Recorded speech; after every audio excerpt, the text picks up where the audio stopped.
Okay everyone, so big news. Studio 1.7 is releasing on October the 9th.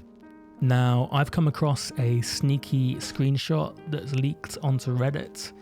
However, I think as it's been doing the rounds for a while and it hasn't been taken down, it's probably okay if we do a little analysis.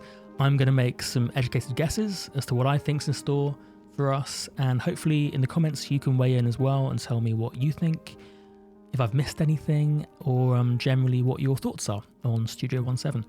So let's get into it.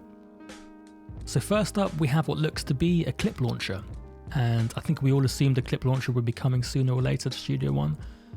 I like the way they've implemented it. It looks to be very similar to what we see in Logic or Bitwig, where we're sharing the channel horizontally between the arranger section and the clip launcher.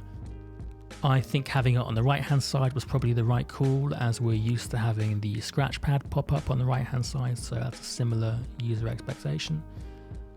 I would be most interested to see how it's implemented with the show page or the performance side of Studio One. Currently the show page is kind of just a organizer for your presets of your songs in your set. I would love to see a clip launcher implemented in the show page. I think then it would become a real contender that many musicians and MDs would look to for live work. So exciting. Next up, we have what looks to be a stem separation tool. That's good news to me. I currently use Serato Sample to separate stems when I need to. That's a tedious process. I have to drag it in, export it, drag it back. To have the functionality inbuilt to the DAW is going to be a real time saver. We're seeing the same technology in Logic and FL Studio now, where they're separating the stems into the same four groups: vocals, drums, bass, and other. To me, that's saying that they're all licensing the same algorithm from somewhere. And I imagine we're going to be seeing that same algorithm licensed in a lot of different DAWs going forward. So it's going to become a more ubiquitous site in DAWs. This next one is really cool for me, Global Transpose. I oftentimes in sessions will put a pitch shift on the master bus so I can check different keys for a vocalist, take it higher, take it lower, see what's more comfortable for them. Now it's going to be super easy and hopefully will sound a lot better. I can also see in the inspector window that there's an event selected and there's the option to toggle on follow global transpose.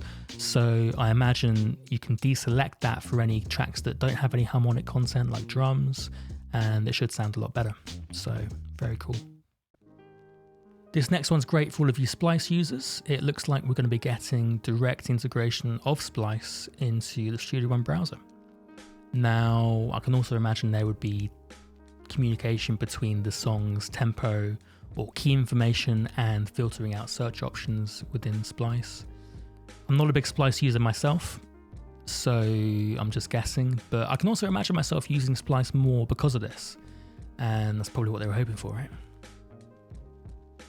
Now, this arrow pointing diagonally upwards suggests to me that we're getting an undockable browser in Studio One, which is fantastic because I'm not a big fan of the browser in Studio One. It's not the worst browser, but compared to things like Cubase's Media Bay or Reaper's Media Explorer, it's lacking ergonomically for me. So I hope that they do some improvements alongside just undocking it, but undocking it's a big start, so that's promising. Now, this lower edit window is super interesting to me.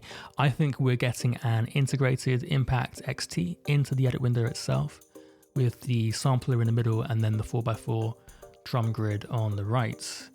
On the left-hand side, this is the step sequencer that would normally be with the pattern event, but I don't think this is a pattern event because we've got the toggles for the piano roll view and the drum view. So my guess is that they've done away with pattern events and they've just made events able to have patterns. But yeah, we'll wait and see. Some smaller things I've noticed on the events. We now have rounded edges, which is nice and pretty. Although I wonder if you prefer the straight edges, if there's going to be an option to keep that.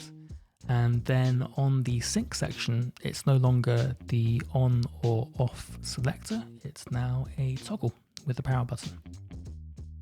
Finally, let's look at the biggest window on this screenshot, and that is Deep Flight 1. I never used Deep Flight 1 before, but looking online, it just seemed to me to be a patch for Presonus XT. This looks like a completely different beast, almost as if Presonus are trying to come up with an answer to contact libraries.